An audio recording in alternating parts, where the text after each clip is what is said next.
Gordon, we gaan praten over LA The Voices. Ja. Vorige week vrijdag, het tweede album komt binnen op nummer 1. Wat zegt dat eigenlijk precies? Hoeveel zijn er dan verkocht? We hebben in de eerste week meer dan 25.000 verkocht. Juist. Ja. En heb je enig idee wie die mensen zijn die zo'n album kopen? Nou ja, in ieder geval niet. Nee, maar ik zou hem sowieso niet kopen, omdat ik het dan zou downloaden. Bijvoorbeeld. Er zijn mensen die kopen een album. Nou ja, wat heel uniek is aan deze band en deze samenstelling... is dat er nog van ons heel veel fysieke cd's worden gekocht. Dus via internet, via de dikke, zeg ik dan maar even. En mensen die naar de winkels gaan. Dus dat is best wel uniek. Ja. Van het vorige album zijn er 60.000 verkocht. Dus dat is in deze tijd. Zijn er dan nog even zoveel opnames gedownload?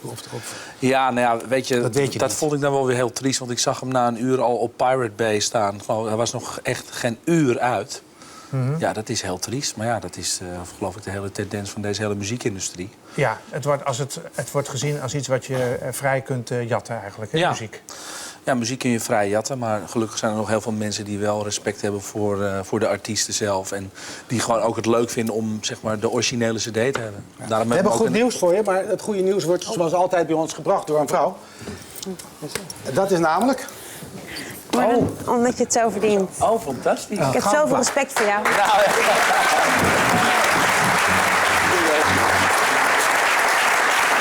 Ook de rest van de mannen natuurlijk, hè jongens? Nou, wat leuk. De stemming zit er goed in. Juist, ja. Het is nu gezellig geworden, hè? Ja. Hoeveel mogen ze onderzetten gebruiken? Heb jij er eigenlijk meer van, of niet? Hoeveel nou ja, de laatste is platina geworden en goud. En toppers, dvd's en zo. Maar ik moet heel eerlijk zeggen dat ik niet alles meer ophangen. Want ik vind het eigenlijk hele lelijke dingen.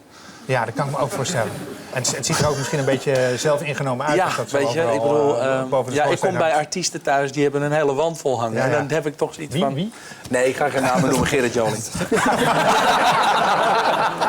René Vroger, nee. Ja. Waar we het over willen hebben, is over dat er toch nu, nadat je zo verschrikkelijk lang, 20 jaar in het vak bent... dat er dan weer toch een nieuw moment aanbreekt. Een moment waarin de kans op een internationale carrière misschien wel groter is dan ooit. Ja, het is heel bijzonder wat er gebeurd is. En dat begon eigenlijk al vorig jaar met het eerste album... waarin we zeg maar de muziek en de band opvielen bij diverse partijen die ons nu zeg maar, willen hebben. Wie zijn dat dan? Dat zijn onder andere PBS in Amerika, de publieke omroep van de Verenigde Staten. Die uitzenden van kust naar kust. En dat doen ze met speciale projecten. Zo hebben ze ook André Rieu gebroken. In Amerika een doorbraak veroorzaakt. En, wat is de bedoeling dat jij daar gaat doen dan met PBS? Dat is dan, we gaan een special opnemen. Ja, we gaan een speciale special opnemen. Dat doen we op 2 maart. En daar doen we een Duitse en een Engelse versie van. In Amerika? Nee, dat doen we in Nederland. Oké. En daar wordt zeg maar een special voor gemaakt. En dat wordt coast to coast uitgezonden. En dat gaan we ook in Duitsland uitzenden. En dat is dan van LA The Voices? Of is dat ook van Gordon alleen? Nee. Het is echt LA The Voices. Dat heeft niks met Gordon te maken. Daar kennen ze mij gelukkig niet. Dus daar hangt niet dat hele stuk ellende achter... wat ze hier dan in Nederland al mensen van me kennen. Ja, want zou dat tegen je werken als ze dat allemaal zouden weten? Ik denk het wel, ja. Serieus? Okay. Nou, dat weet ik niet. Want we hebben jou nog wel eens in het Engels horen zingen. Ja, ik bijvoorbeeld, ik geloof zelfs, kon ik maar even bij me zijn. Hebben wij dat in het Engels? Laten we maar meteen gaan kijken. Wat is het dan?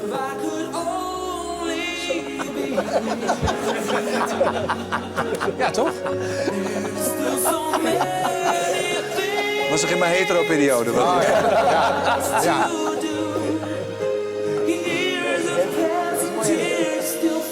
Maar dit gaat niet... Het gekke is dat dit dus wel een hit is geweest in Zuid-Afrika. Heel groot. In 1992. Oké, dit nummer in het Engels? Ja, in het Engels. Ja. Ja. Ik hou van jou ook. Ja. Maar ik heb ook een Duitse versie van dit opgenomen. Ja? Dat heet Lass uns für immer Freunde zijn. Dat werkte niet. Waarom niet? Nou ja, laat ons voor altijd vrienden blijven. Dat was 20 jaar geleden nog wel... Dat is een beetje marsupilami-muziek eigenlijk, toch? Hoe ging dat alweer? Kun je dat nog zien? Lass uns für immer Freunde sein. Ich möchte dich nicht ganz verlieren. Vreselijk, toch? Ja. Wat gek is... Het leuke is dat wij dus nu de studio zijn ingedoken... hebben we een aantal liedjes in het Duits opgenomen van het eerste album. En ja, ik durf het bijna niet te zeggen... maar het klinkt in het Duits nog beter dan in het Nederlands. Hoe komt dat? Ja, ik weet het niet. Ja, ik krijg die i'tje krijg ik wel eens tegen. Ja, het is hele toegankelijke muziek. Ik denk dat voor, Hoe komt het dat jij zo goed Duits spreekt eigenlijk? Ik heb dus in de tijd van Linda de Mol, Miracle, Traumhochzeit, heb ik een plaat uitgehad. Die ook het heel goed heeft gedaan. Miracle in het Duits. En toen ben ik naar de Nonnen in Vught geweest. Maar je spreekt niet alleen goed Duits, je kunt ook goed vertalen. Blijkt uit het fragment dat we nog hebben uit het verleden. Laten we even kijken. Nee, dat kan niet. Ik moet naar Duitsland. Lieve mensen van de Serena, mag ik u vriendelijk verzoeken mee te gaan naar binnen. We krijgen hier een met ons mee. Ik zal zo goed mijn best doen om een en ander te vertalen voor degenen die niet zo goed Duits spreken. Ja, meine Damen und Herren, ich darf Sie erstmal begrüßen hier im Weinkeller des Maischosser Winzerverein. Mit 22 Hektar hier an erster Stelle. Zal ik het een beetje übersetzen? Ja, want anders ben ik alles weer kwijt. Hij zegt dat ze het niet zo bedoeld hebben en dat ze hun fietsen graag terug willen geven. Nou, dan gaat onze Duitse carrière. Die is nu al De Duitse carrière om zeep geholpen, mevrouw Witteman. Herzlichen Dank, mijn heren. Kijk, even nog voor de helderheid. Hè. Je gaat dus coast to coast voor een Amerikaanse publieke televisiestation. Die gaat een concertregistratie maken. Ja. En gaat proberen op die manier, zoals je zegt, zoals met André Rieu ook is gegaan, een doorbraak te Ja, maar het leuke is dat wij zelf als maar niet gebeld hebben. Ze hebben ons gebeld. Er is een Amerikaans agentschap die heeft ons benaderd. We zijn, over 2 weken komt hier een man van William Morris. Dat is het grootste agency in de wereld. Ja. Peter Price. Die komt hier naar Nederland om de concerten te bezoeken. En gewoon de act te bewonderen en neer te gaan zetten over de hele wereld. En dat is echt geen lulverhaal. Dat is gewoon iets wat gaat gebeuren. En dat komt zomaar. Dat is niet omdat je zegt, ik heb allemaal bandjes gestuurd. Nee. Wij hebben dus nu wel natuurlijk het album gestuurd, een presskit laten maken. Maar het leuke is dat 20 jaar geleden was ik natuurlijk heel erg bezig met een internationale carrière. Want dan ben je jong en dan denk je van, nou, het is helemaal te gek. Maar dit overkomt je. En ik denk ook al die artiesten die zo bezig zijn met het moet en naar Nashville gaan om op te nemen of naar L.A. en zo. Dat is allemaal, het overkomt je. Het moet je overkomen. Mensen moeten je moet opvallen, je moet de muziek maken die aanspreekt. En ik denk dat wij dat op dit moment doen. Wat is het kernwoord waarvan je denkt, dat is zo anders dan wat al die andere artiesten, hoe goed ze verder ook misschien zijn, niet hebben? Wat is die X-factor, zeg maar, van... Wat wij hoorden uit Amerika, dat ze de energie die wij uitstralen met z'n vijven en met de kracht in onze stemmen, dat voor hun de doorslag heeft gegeven om het te gaan proberen. En zeggen ze dat in Duitsland ook? Dat zeggen ze in Duitsland ook, ja. Want dat zijn twee... In Duitsland heb je namelijk ook nog een andere groep die zingen... Kijk, Il Divo en in Duitsland heb je nog zo'n groep met 4 mannen. Maar die zingen zwaar klassiek. En wat bij ons is, wij zingen popmuziek. Maar ook klassiek, maar dan... Het is pop meets classic. En bij die andere is het classic meets pop.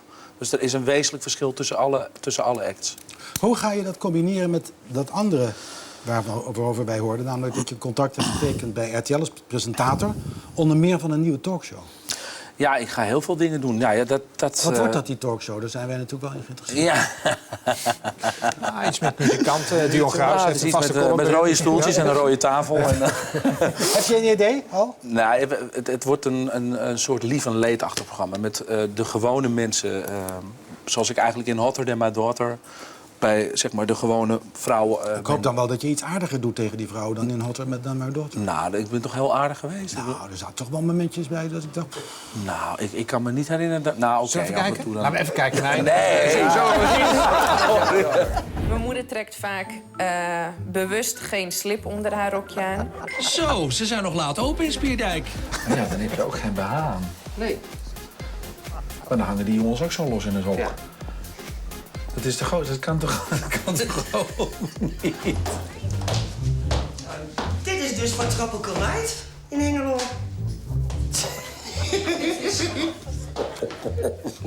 Zelfs de vogel lach je uit. Oranje kleuren staan je mooi. Ja, oranje. Nee. Oh, vind jij niet? Nee. Als je dit accentueert met oranje, moet je kijken. Dat is een vlag op een modderschaar. Dat moet je niet doen. Ik hou gewoon voornamelijk van het kort. Maar echt open of heel bloot, eigenlijk niet. Kijk, daar lacht er nou weer om. Maar Ja, maar ik vind je kunt ook soms het zeggen was- dat je misschien die mensen tegen zichzelf in bescherming moet nemen.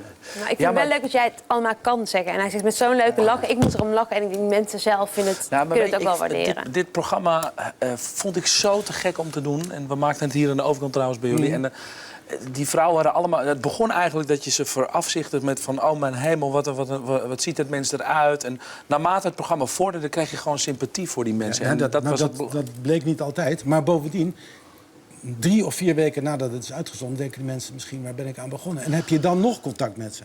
Is er dan nog een gesprek dat je zegt, nou ja... Wij zouden in het nieuwe seizoen bijvoorbeeld kunnen terugkijken... zoals we nu in het programma Obese hebben gedaan. Want die hebben een jaar opgenomen. En wat is er van de mensen geworden? Ik zou het enig vinden om weer even een paar van die moeders naar voren te halen... en kijken of ze het... Ook als het moeders zijn die niet zo tevreden zijn over wat ze is overkomen. Wij hebben van elke moeder, en dat is echt oprecht... van elke moeder hebben wij een mail gehad of een briefwisseling van... onwijs bedankt, dit was de stap die ik nodig had. Het duwtje in mijn rug. Helemaal geweldig. Heb jij andere moeders gesproken? Ik heb een paar van die moeders gesproken.